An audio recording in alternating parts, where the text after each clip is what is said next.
voilà, moi j'ai fait voyage, voyage magnifique, et en même temps ce qu'on y voit, et c'est là où je ne peux pas parler de formidable. Et je voulais vraiment intervenir en disant allons-y, enfin vraiment.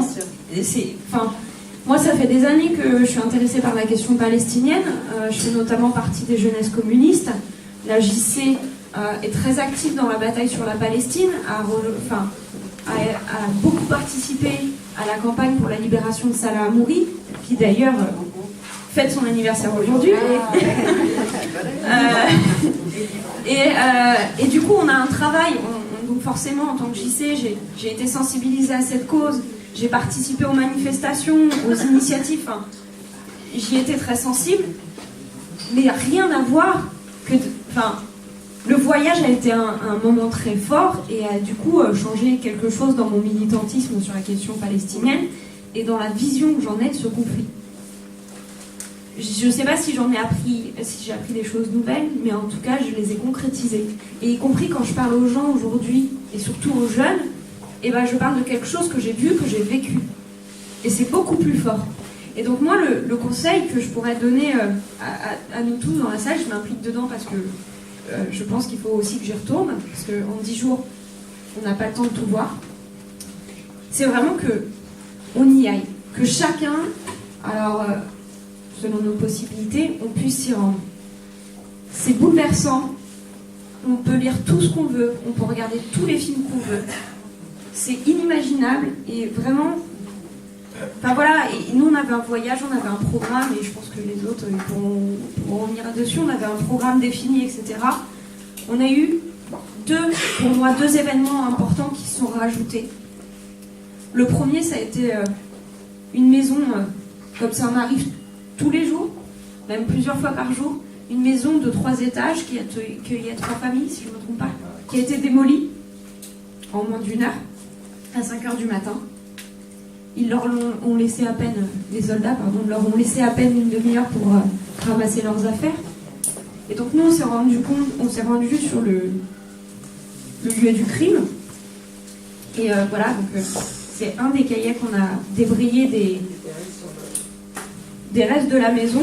Et à savoir quand même que l'État, c'est l'armée qui voulait détruire cette maison-là. L'État israélien a rejeté la demande, et du coup l'armée, pour outrepasser cette non-autorisation, a décrété que c'était une question de sécurité. Et alors ça va... la sécurité du pays, elle est reprise pour tout, que ce soit pendant les manifs, en 5 minutes, il y a une zone militaire, pour détruire une maison, pour expulser, exproprier. Voilà, c'est à toutes les sauces. Donc ils sont arrivés à 4h, 5h du matin, et ils ont viré la famille, ils ont tout détruit. C'est un des événements qui n'était pas prévu, et qui était, du moins pas par nous, et qui était franchement, j'ai encore du mal à... Ouais, y compris parce que je faisais partie avec Pierre de l'une des 2 photographes sur les décombres. Il y a un travail, il y a une torture mentale qui nous passe. Sur ce qu'il faut qu'on fasse, je crois qu'il faut qu'on pousse plus fort encore vers nos autorités, que ce soit la France ou pour nous l'Europe. Et les élections européennes, ça, il faut qu'on s'en serve. Parce que on n'y arrivera jamais, je veux dire, sinon. Si on s'attaque simplement à Israël, il faut que ça soit l'Europe. Parce que pour l'instant, on critique le Hamas parce que le Hamas dit qu'il ne reconnaît pas Israël. Mais quel est le pays qui reconnaît la Palestine? Tout à fait. Personne. Même l'ONU. Non, c'est pas un pays qui est reconnu. La Palestine n'est pas un pays reconnu, puisque il est simplement membre observateur ou simplement à l'UNESCO.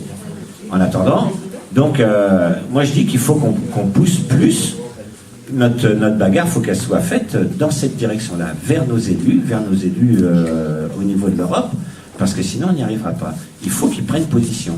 Alors on voit bien, c'est comme tu l'as dit, c'est toujours, faut attendre, faut discuter, mais ça fait 60 piges, ça faut arrêter, quoi. Je veux dire, on peut pas continuer comme ça va durer jusque quand ça? Au bout d'un moment, il faut que ça s'arrête, faut leur dire non, maintenant, il faut des actes concrets. Enfin, quand on voit là-bas ce qui se passe avec nos entreprises françaises qui sont à la botte d'Israël, de l'autorité, du gouvernement israélien. Je ne mets pas tous les Israéliens, je ne parle pas de juifs, moi, hein, c'est pas ça. Hein. Mais donc, quand on voit ce tram qui relie Jérusalem à une colonie, enfin, je veux dire, c'est Veolia qui l'a construit, à Alstom, c'est voilà.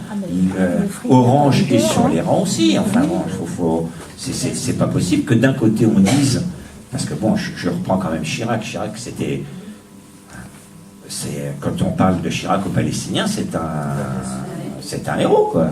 Ne parlons pas d'Hollande, parce que quand on a été voir cette maison détruite, à 11h du matin, on s'est fait engueuler. Il y a des gens qui se sont dit, mais qu'est-ce que vous venez là faire là, les Français?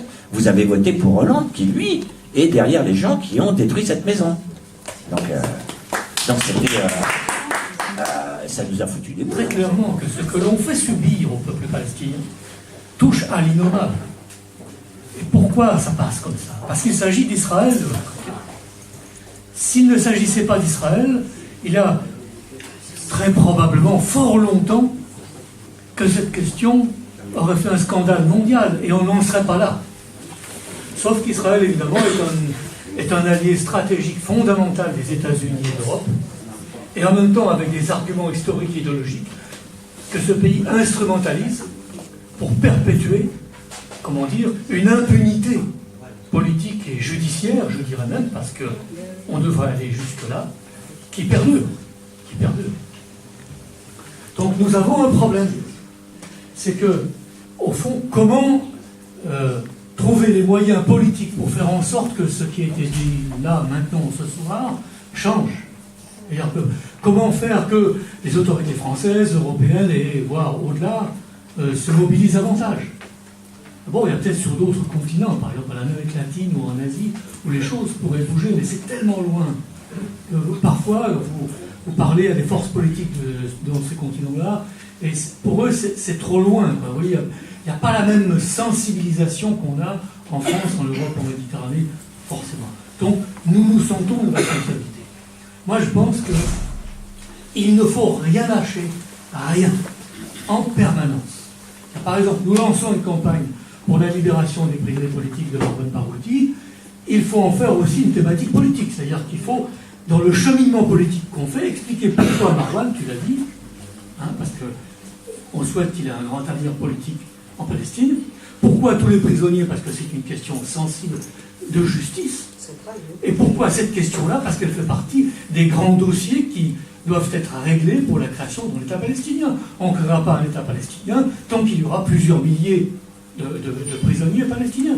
Et notamment des députés. Les députés sont en prison. Dans quel pays?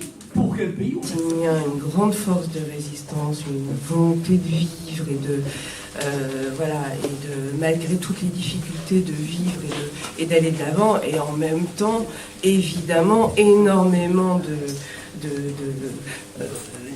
d'humiliation, de désespoir, et et c'est un mélange. Et une personne, vous pouvez discuter avec elle, et elle va passer du désespoir à de la résistance en la même conversation, parce que les choses sont extrêmement difficiles, et à la fois d'espérer qu'un jour il y ait la paix et une possibilité de pouvoir vivre en paix sur cette terre, et en même temps, pour l'instant, quand même des difficultés à voir comment tout ça peut se concrétiser, d'autant plus que les choses sont difficiles au quotidien. Enfin, il y a plein de choses qui ont déjà été dites. Là, moi, j'y étais pendant tout un tas de fêtes religieuses, en réalité, puisque c'était Pâques catholique, mais c'était aussi la Pâques juive. Et pendant la Pâques juive qui dure, alors je suis pas une spécialiste des religions, mais en tout cas plusieurs jours, c'est bouclage total de la Cisjordanie, c'est interdiction pour les musulmans d'aller, en tout cas les musulmans de moins de 50 ans, d'aller prier à la mosquée d'El-Aqsa, etc., etc. C'est tout un tas d'humiliations, avec, y compris dans Jérusalem, des arrestations préventives de jeunes, avant même, en allant les chercher chez eux pour provoquer, pour créer des tensions. Donc des conditions extrêmement difficiles. Je trouve que il y a, et on est beaucoup interpellé là-dessus sur quand est-ce que la communauté internationale, l'Europe va réagir, et notamment ce qui, moi, me frappe, c'est quand est-ce qu'on va finir par sanctionner le comportement d'Israël, quoi. Quand est-ce qu'on va dire à Israël, maintenant ça suffit? Enfin, juste une chose, on a j'étais en Palestine dans le cadre de la Fondation Gabriel Péri pour essayer de développer un partenariat. On a rencontré un des négociateurs, voilà, et qui nous dit, nous, à la fin, dans les réunions, on ne pose maintenant plus qu'une seule question. Enfin, quand il y avait encore des réunions, on ne pose plus qu'une seule question. Dites-nous, aux Israéliens, dites-nous où est-ce que vous mettez les frontières d'Israël. Voilà. Ne serait-ce que de partir de là pour pouvoir ensuite discuter. Où est-ce que vous mettez les frontières, vous? Eh bien, ils n'arrivent pas à obtenir la moindre réponse sur cette question de où est-ce qu'Israël met les frontières. Refus de donner des cartes, refus, etc. Voilà. Donc, à partir de là, comment on peut nous dire les Palestiniens bloquent le processus de négociation? Il n'y a pas de négociation à partir du moment où vous n'avez pas de base de négociation. Donc on arrête de dire que y aurait une partie qui chercherait à négocier. En tout cas, c'est pas Israël, visiblement, dans la manière dont ils font.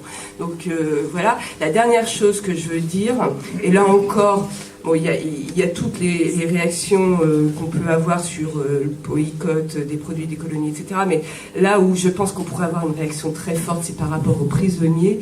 Alors il y a tout ce qui est dit, ce qui a été dit sur les prisonniers, notamment sur les enfants en prison.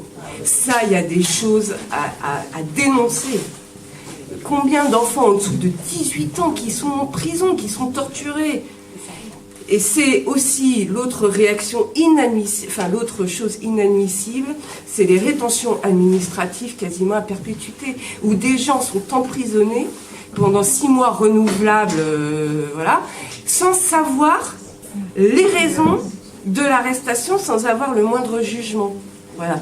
Ça, c'est des choses qui doivent être dénoncées, qui sont intolérables pour un État qui se revendique comme étant la seule démocratie du Moyen-Orient.